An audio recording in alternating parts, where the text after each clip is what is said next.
खरंच होय. अहो ते तसं तुम्हाला वाटतंय नामदेवराव, पण तो सत्या सर्कशीत ज्या काही करामती करतोय ना, त्यानं सर्कस मध्ये खरी मजा येते. काय बघा, यांना पण पटतंय. आता कसं आहे, त्या करामती करायला सुद्धा अक्कल लागती, जी तुमच्याकडं नाहीच की. असं नका.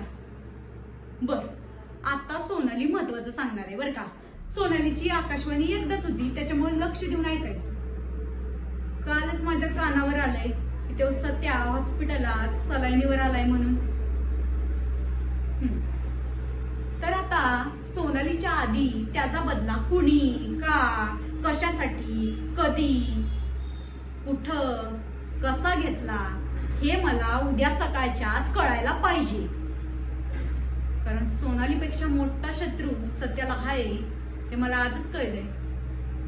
कारण कसं आहे, शेवटी शत्रूचा शत्रू तेव्हा आपला कोण? अहो मित्र नामदेवराव. चला लागा कामाला, निघा.